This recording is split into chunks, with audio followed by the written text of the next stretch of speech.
अरे भाई गंगा में डुबकी लेने से गरीबी दूर होती क्या? ಇವತ್ತು ಕುಂಭಮೇಳೆಯಿಂದ ಎಷ್ಟೋ ಸಾವಿರ ಕೋಟಿಗೆ ಅನುದಾನ ಇದಾಗ್ತಾ ಇದೆ. ಬೇರೆ ಇದರಿಂದ ಏನ್ರಿ ಆಗ್ತಾ ಇದೆ?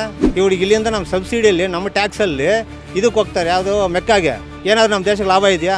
ಯಾವತ್ತು ಹಿಂದೂ ಒಗ್ಗಟ್ಟಾಗಿ ಹಿಂದೂ ವಿರುದ್ಧವಾಗಿ ಮಾತಾಡೋರನ್ನ ಎತ್ತಿ ಖಂಡಿಸೋವರೆಗೂ ಅವ್ರು ಇದೇ ಕೆಲಸ ಮಾಡ್ಕೊಂಡ್ಬರ್ತಾರೆ.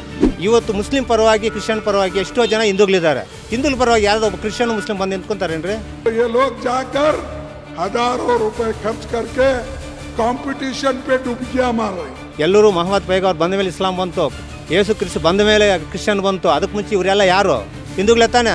ಮತ್ತು ನಿಜವಾದ ಹಿಂದೂಗಳು ನಾವೇ ತಾನೆ. ಶ್ರೇಷ್ಠ ರೀ. ಅವತ್ತು 2 ರೂಪಾಯಿ 4 ರೂಪಾಯಿ ಮಾರ್ಕೊಂಡಿರೋ ಮುಸ್ಲಿಮ್ಸ್ ಇವರು. ಇವಾಗ ಮಲ್ಲಿಕಾರ್ಜುನ್ ಖರ್ಗೆ ಅವರು ನಿನ್ನೆ ಒಂದು ಸ್ಟೇಟ್ಮೆಂಟ್ ಕೊಟ್ಟಿದ್ದಾರೆ. ಕುಂಭಮೇಳದಲ್ಲಿ ಹೋಗಿ ಗಂಗಾ ಸ್ನಾನ ಮಾಡಿದ ತಕ್ಷಣ ಬಡತನ ಏನು ಹೋಗಲ್ಲ, ಜನಗಳು ಸುಮ್ಮನೆ ದುಡ್ಡು ವೇಸ್ಟ್ ಮಾಡ್ಕೊಂಡು ಅಲ್ಲಿಗೆ ಹೋಗ್ತಿದ್ದಾರೆ ಅಂತ. ಈ ಥರ ಹಿಂದೂ ವಿರೋಧಿ ಸ್ಟೇಟ್ಮೆಂಟ್ ಕೊಡೋದು ಸರಿನಾ ತಪ್ಪಾ? ತಪ್ಪು. ಏನಕ್ಕೆ ತಪ್ಪು ಸರ್? ಸರ್, ಕಾಂಗ್ರೆಸ್ ಪಕ್ಷ ಇರೋದೇ ಹಿಂದೂ ವಿರೋಧಿ. ಅವು ಮುಸ್ಲಿಂ ಸೃಷ್ಟೀಕರಣ ಕ್ರಿಶ್ಚಿಯನ್ ಅಷ್ಟೇ. ಹಿಂದೂ ಪರವಾಗಿ ಏನು ಮಾಡೋರು ಹೇಳಿ? ಅವ್ರು ಸ್ವತಂತ್ರ ಬಂದಾಗಿಂದ ಮಸೀದ್ಲು ಚರ್ಚ್ಗಳು ಇಂಪ್ರೂವ್ ಆಗಿದೆ ಹೊರತು ದೇವಸ್ಥಾನ ಯಾವುದು ಇಂಪ್ರೂವ್ ಆಗಿಲ್ಲ. ಆವತ್ತಿಂದ ಮುಸ್ಲಿಂ ಫೇವರಾಗೆ ಕಾನೂನು ಮಾಡ್ಕೊಂಡವ್ರು, ಅವ್ರು ವೋಟ್ ಬ್ಯಾಂಕ್ಗೋಸ್ಕರ ಮಾಡ್ಕೊಂಡವ್ರು ಅಷ್ಟೇ. ಹಿಂದೂಗಳು ಪರವಾಗಿ ಯಾವುದಾದ್ರೂ ಒಂದು ಮಾಡಿದರೆ ತೋರಿಸಿ ನೋಡೋಣ. ಒಗ್ಗೂಡು ಮಾಡಿದ್ದು ಯಾರು? ಸಂವಿಧಾನದಲ್ಲಿ ಅವ್ರು ಧರ್ಮ ಬೋಧನೆ ಮಾಡ್ಕೊಂಡು ಅವ್ರು ಸ್ಕೂಲ್ ನಡೆಸ್ಕೋಬೋದು. ಕ್ರಿಶ್ಚಿಯನ್ಸು ಅವ್ರ ಧರ್ಮ ಬೋಧನೆ ಮಾಡಿ ಸ್ಕೂಲ್ ನಡೆಸ್ಕೋ. ಹಿಂದೂಗಳು ಇಲ್ವಲ್ಲ, ಅವ್ರು ಧರ್ಮ ಬೋಧನೆ ಮಾಡ್ಕೋಬೋದು. ಯಾಕೆ ಭಗವದ್ಗೀತಾ ನ್ಯಾಯಾಲಯದಲ್ಲಿ ಪ್ರಮಾಣ ವಚನ ಮಾಡ್ತಾರೆ? ಯಾಕೆ ಬೇಕು? ಮನೇಲಿ ಓದ ಮಾಡಿಬಿಟ್ರೆ ಅಲ್ಲಿ ಪ್ರಮಾಣ ವಚನ ಮಾಡೋದೇ ಬರಲ್ವಲ್ಲ. ಯಾಕೆ ಅವಕಾಶ ಕೊಡಲ್ಲ? ಹಿಂದೂಗಳು ಮಾತ್ರ ನಮ್ಮ ಧರ್ಮ ಬೋಧನೆ ಮಾಡ್ಕೊಳ್ಳೋಕೆ ಅವಕಾಶ ಕೊಡ್ತಾ ಇಲ್ಲ. ಯಾರು ಮಾಡಿದ್ದು? ಕಾಂಗ್ರೆಸ್ ಅವರೇ ಅಲ್ವಾ? ಈ ಕಾಂಗ್ರೆಸ್ ಇರೋವ್ರಿಗೂ ಹಿಂದೂ ವಿರೋಧಿನೇ. ಆ ಹಿಂದೂಗಳು ಓಟ್ ಹಾಕ್ತಾರಲ್ಲ, ಅವ್ರಿಗೆ ಬುದ್ಧಿ ಬರ್ಬೇಕು ಸರ್. ದಯವಿಟ್ಟು ಯಾರು ಪರವಾಗಿದ್ದಾರೆ? ಜಾತಿಗಳು ಹೊಡಿತಾ ಇರೋದು ಅವರೇ. ನಮ್ಮ ಅಪ್ಲಿಕೇಶನಲ್ಲಿ ಚಿಕ್ಕ ಮಕ್ಕಳಿಗೆ ಹಿಂದೂಗಳಿಗೆ ಏನಂತಿರುತ್ತೆ ಹೇಳಿ? ನೀನು ಧರ್ಮ, ನೀನು ಜಾತಿ. ಯಾಕೆ ಮುಸ್ಲಿಮ್ಸ್ಗೂ ಕ್ರಿಶ್ಚಿಯನ್ಸ್ಗಿಲ್ಲ? ಅದು ಜಾತಿ ಗಣಿತ ಅಂತ ಇದ್ದೀರಾ? ಏನು ಜಾತಿ ಗಣಿತ ಇದ್ದೀರಾ? ಬರೀ ಹಿಂದೂಗಳು ಮಾತ್ರ ಡಿವೈಡ್ ಮಾಡಬೇಕಾ? ಯಾಕೆ ಮುಸ್ಲಿಮ್ಸಲ್ಲಿ ಇಲ್ವಾ ಜಾತಿಗಳು? ಕ್ರಿಶ್ಚಿಯನ್ಸಲ್ಲಿ ಇಲ್ವಾ? ಅಲ್ವಾ? ರಾಹುಲ್ ಗಾಂಧಿ ಜಾತಿ ಯಾವುದ್ರಿ? ಅವನ ಜಾತಿ ಅವನಿಗೆ ಗೊತ್ತಿಲ್ಲ. ಅವ್ರು ಬರೀ ಹಿಂದೂಗಳನ್ನ ಡಿವೈಡ್ ಮಾಡೋದೇ ಕಾಂಗ್ರೆಸ್ ಅಷ್ಟೇ. ಅವ್ರು ನೋಡಿ, ಅವ್ನು ಜಾರ್ಜ್ ಸೋರ್ಸನ್ನು ಇಟ್ಕೊಂಡು ಈ ದೇಶನ ಎಕನಾಮಿಕ್ ಬೀಳಿಸ್ಬೇಕಂತ ಹೋದ್ರೆ ಸಪೋರ್ಟ್ ಮಾಡ್ತಾನೆ. ಇದೇ ರಾಹುಲ್ ಗಾಂಧಿ ಫಾರಿನ್ಗೆ ಹೋಗ್ಬಿಟ್ಟು ಹಿಂದೂಗಳ ವಿರುದ್ಧವಾಗಿ ಮಾತಾಡ್ತಾನೆ. ಯಾಕೆ ನಮ್ಮ ಹಿಂದೂಗಳಿಗೆ ಇನ್ನೂ ಎಚ್ಚೆತ್ಕೊತಾ ಇಲ್ಲ? ಇನ್ನೂ ಜಾತಿನ ಹುಡ್ಕೊತಾ ಇದ್ದಾರಾ?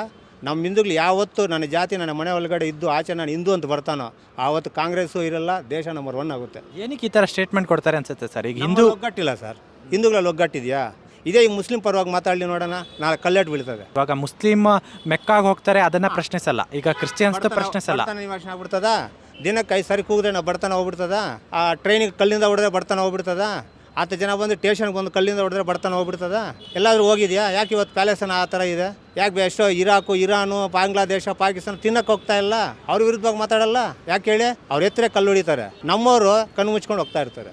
ಯಾವತ್ತು ಹಿಂದೂ ಒಗ್ಗಟ್ಟಾಗಿ ಹಿಂದೂ ವಿರುದ್ಧವಾಗಿ ಮಾತಾಡೋರನ್ನ ಎತ್ತಿ ಖಂಡಿಸೋವರೆಗೂ ಅವ್ರು ಇದೇ ಕೆಲಸ ಮಾಡ್ಕೊಂಡ್ಬರ್ತಾರೆ. ಸಮಸ್ಯೆ ಬಂದಿರೋದು ಏನು ಗೊತ್ತಾ? ಒಬ್ಬ ಮುಸ್ಲಿಂ ಮಾಡೋದು ಈಸಿ, ಕ್ರಿಶ್ಚಿಯನ್ ಓಕೆ. ಹಿಂದೂಗಳನ್ನ ಹಿಂದೂ ಮಾಡೋದೇ ಸಮಸ್ಯೆ ಆಗ್ತಾ ಇರೋದು. ಇವತ್ತು ಮುಸ್ಲಿಂ ಪರವಾಗಿ ಕ್ರಿಶ್ಚಿಯನ್ ಪರವಾಗಿ ಎಷ್ಟೋ ಜನ ಹಿಂದೂಗಳಿದ್ದಾರೆ. ಹಿಂದೂಗಳ ಪರವಾಗಿ ಯಾವುದೋ ಒಬ್ಬ ಕ್ರಿಶ್ಚಿಯನ್ ಮುಸ್ಲಿಂ ಬಂದು ನಿಂತ್ಕೊಂತಾರೇನ್ರಿ? ಇನ್ನೆಷ್ಟು ವರ್ಷ ಕಾಲ ಇನ್ನೂ ಜಾತಿ ಹೊಡ್ಕೊತೀರಾ? ಇನ್ನಾದರೂ ನಾನು ಹಿಂದೂ, ನಾನು ಸನಾತನಿ, ಸರ್ವಶ್ರೇಷ್ಠ ಧರ್ಮ ನಮ್ಮ ಹಿಂದೂ ಧರ್ಮ. ಎಲ್ಲರೂ ಮೊಹಮ್ಮದ್ ಪೈಗಂಬರ್ ಬಂದ ಮೇಲೆ ಇಸ್ಲಾಂ ಬಂತು, ಯೇಸು ಕ್ರಿಸ್ತ ಬಂದ ಮೇಲೆ ಕ್ರಿಶ್ಚಿಯನ್ ಬಂತು. ಅದಕ್ಕೆ ಮುಂಚೆ ಇವರೆಲ್ಲ ಯಾರು? ಹಿಂದೂಗಳೇ ತಾನೆ. ಮತ್ತು ನಿಜವಾದ ಹಿಂದೂಗಳು ನಾವೇ ತಾನೆ. ಶ್ರೇಷ್ಠ ರೀ. ಅವತ್ತು 2 ರೂಪಾಯಿ 4 ರೂಪಾಯಿ ಮಾರ್ಕೊಂಡಿರೋ ಮುಸ್ಲಿಮ್ಸ್ ಇವರು. 1 ಎಕರೆಗೆ ಮಾರ್ಕೊಂಡಿರೋ ಕ್ರಿಶ್ಚಿಯನ್ಸು. ನಮ್ಮ ಧರ್ಮ ಯಾವುದಕ್ಕೂ ಎದುರಿಸ್ಕೊಂಡು ಬಂದಿರೋ ಹಿಂದೂ ಧರ್ಮ. ಯಾವತ್ತು ಜಾತಿ ಬಿಟ್ಟು ಹಿಂದೂ ಧರ್ಮ ಅಂತ ಆಚೆ ಬರ್ತಾರೋ ಸರ್ವಶ್ರೇಷ್ಠ ಧರ್ಮ ಇಡೀ ವರ್ಲ್ಡ್ಗೆ ನಂಬರ್ 1 ಆಗುತ್ತೆ. ಅಲ್ಲಿವರೆಗೂ ಮತ್ತು ಹಿಂದೂಗಳಿಗೊಂದು ದಯವಿಟ್ಟು ನನ್ನ ಜಾತಿ ಅಂತ ಕಾಂಗ್ರೆಸ್ನ ಬೆಂಬಲಿಸೋಕೆ ಹೋಗಬೇಡಿ. ಇವತ್ತು ಕರ್ನಾಟಕ ಏನಾಗ್ತಾ ಇದೆ? ಒಗ್ಬೋರ್ಡ್ ತಂದು ಕೊಟ್ಬಿಟ್ಟು ಕಾಂಪೌಂಡ್ ದುಡ್ಡು ಕೊಡ್ತಾರೆ. ಇವತ್ತು ದೇವಸ್ಥಾನದಲ್ಲಿ ಉಂಡಿಗಳು ದುಡ್ಡು ಎತ್ಕೊಂಡು ಕಾಂಗ್ರೆಸ್ಗೆ ಇವ್ರು ಮುಸ್ಲಿಮ್ಸ್ಗೆ ಇದು ಮಾಡ್ತಾ ಇದ್ದಾರೆ. ಇಲ್ಲಿ ದೇವಸ್ಥಾನಕ್ಕೆ ಇಷ್ಟು ಅಂತ ಫಿಕ್ಸ್ ಮಾಡವ್ರೆ. ಅದೇ ಒಂದು ಚರ್ಚಿಂದ, ಒಂದು ಮಸೀದಿಯಿಂದ ನಮ್ಮ ಹಿಂದೂಗಳಿಗೆ ಏನಾದರೂ 1 ರೂಪಾಯಿ ಬಂದಿದೆಯಾ? ಯಾವುದೋ ಸ್ಕೂಲ್ಗೆ ಅನುಕೂಲ ಆಗಿದೆಯಾ? ಇವತ್ತು ಕುಂಭಮೇಳೆಯಿಂದ ಎಷ್ಟೋ ಸಾವಿರ ಕೋಟಿಗೆ ಅನುದಾನ ಇದಾಗ್ತಾ ಇದೆ. ಬೇರೆ ಇದರಿಂದ ಏನ್ರಿ ಆಗ್ತಾ ಇದೆ? ಇವ್ರಿಗೆ ಇಲ್ಲಿಂದ ನಮ್ಮ ಸಬ್ಸಿಡಿಯಲ್ಲಿ ನಮ್ಮ ಟ್ಯಾಕ್ಸಲ್ಲಿ ಇದಕ್ಕೆ ಹೋಗ್ತಾರೆ, ಯಾವುದೋ ಮೆಕ್ಕಾಗೆ. ಏನಾದರೂ ನಮ್ಮ ದೇಶಕ್ಕೆ ಲಾಭ ಇದೆಯಾ? ಒಂಚೂರು ಇದೆಯೇನ್ರಿ? ಇದೆಲ್ಲ ಮಾತಾಡ್ಬೇಕು ತಾನೆ. ಇದು ಮಾತಾಡೋ ತಾಕತ್ತಿಲ್ಲ ಖರ್ಗೆಗೆ. ಯಾಕೆ ಹೇಳಿ? ಆ ಇಟಲಿ ಅವ್ರನ್ನ ಭಿಕ್ಷೆ ಬೇಡ್ಕೋಬೇಕು. ಬೇಕಾ ಇಂಥ ಬದುಕು, ಇಂಥ ಜೀವನ? ಯಾವತ್ತೋ ಒಂದು ದಿವಸ ಸಾಯ್ತೀವಿ. ತನ್ನ ಧರ್ಮ, ತನ್ನ ತಾಯಿನ ಮರ್ಯಾದೆ ಕೊಡದೇ ಇದ್ದವನು ಇದ್ದರೂ ಒಂದೇ, ಸತ್ರು ಒಂದೇ. ನನ್ನ ಧರ್ಮ ನನಗೆ ಶ್ರೇಷ್ಠ ಅಂದರೆ ನನ್ನ ತಾಯಿಗೆ ಸಮಾನ. ಅದನ್ನೇ ಬೈಯೋನು ಅವ್ನು ಹಿಂದೂನಾ? ಅವ್ನ DNA ಚೆಕ್ ಮಾಡ್ಕೋಬೇಕು. 20% ಇದ್ದರೆ ಅವ್ರು ಕೇಳೋದಿಷ್ಟೇ, ನಂಗೆ ಡೆವಲಪ್ಮೆಂಟ್ ಬೇಡ, ನನಗೇನೂ ಬೇಡ, ನನಗೊಂದು ಮಸೀದಿ ಕೊಡಿ, ಒಂದು ಕಬ್ರಿಸ್ತಾನ ಕೊಡಿ, ನನ್ನ ಧರ್ಮಕ್ಕೆ ಏನು ಮಾಡ್ತೀರಾ? ಅವ್ರು ಕೇಳ್ತಾರೆ. 20% ನನ್ನ ಧರ್ಮಕ್ಕೆ ಏನು ಬೇಕು ಅಂತ ಕೇಳ್ತಾರೆ. 70% ಓಟ್ ಹಾಕೋ ಕಾಂಗ್ರೆಸ್ಗೆ ನಮ್ಮ ಧರ್ಮಕ್ಕೆ ಏನು ಮಾಡ್ತೀರಾ, ಇಲ್ಲ ನನ್ನ ಜಾತಿಗೆ ಏನು ಮಾಡ್ತೀರಾ ಕೇಳಿದರೆ ನೋಡಿದರೆ ಎಲ್ಲಾದರೂ ಕೇಳೋದೇ ಇಲ್ಲ. ಯಾಕೆ ಹೇಳಿ? ನಾವೆಲ್ಲ ಜಾತ್ಯತೀತರು. ಅವ್ರು ಮಾತ್ರ ಮುಸ್ಲಿಮ್ಸು, ಕ್ರಿಶ್ಚಿಯನ್ಸು ಅವ್ರ ಧರ್ಮ. ಅದೇ ತಪ್ಪು ಮಾಡ್ತಾ ಇರೋದು. ಫಸ್ಟು ಸಂವಿಧಾನದಲ್ಲಿ ಎಲ್ಲರಿಗೂ ಒಂದೇ ಕಾನೂನು ಬೇಕಲ್ವ ಸರ್?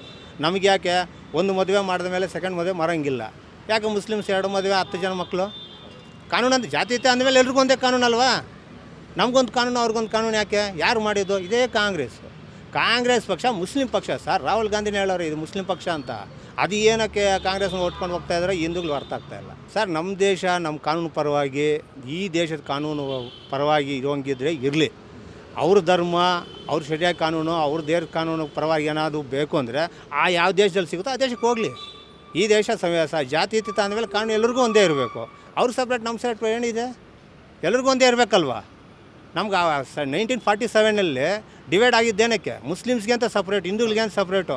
ಮತ್ತೆ ಯಾಕೆ ಅವ್ರನ್ನ ಒಳ್ಳೆಯಕ್ಕೆ? ಪಕ್ಕದಲ್ಲಿ ಬಾಂಗ್ಲಾದೇಶ ಪಾಕಿಸ್ತಾನ ಹೋಗಲಿ ಬಿಡಿ. ಈ ದೇಶ ಕಾನೂನವಾಗಿ ತಲೆ ಬಗ್ಸ್ಕೊಂಡು ಬದುಕ್ತೀನಿ ಅಂದರೆ ಸಂತೋಷವಾಗಿ ಬದುಕ್ಬೋದು. ಈ ದೇಶದ ಕಾನೂನು ವಿರುದ್ಧವಾಗಿ ಹೋರಾಡ್ತೀವಿ ಅಂದರೆ ಮುಲಾಜಿಲ್ಲದೆ ಆಚೆ ಹಾಕ್ತಾರಷ್ಟೇ. ಹಾಕ್ಲೇಬೇಕು. ಇಲ್ಲ ಅಂದರೆ ಮುಂದಿನ ದಿನಗಳಲ್ಲಿ ನಮ್ಮ ಹಿಂದೂಗಳಿಗೆ ತುಂಬ ಕಷ್ಟ ಆಗುತ್ತೆ.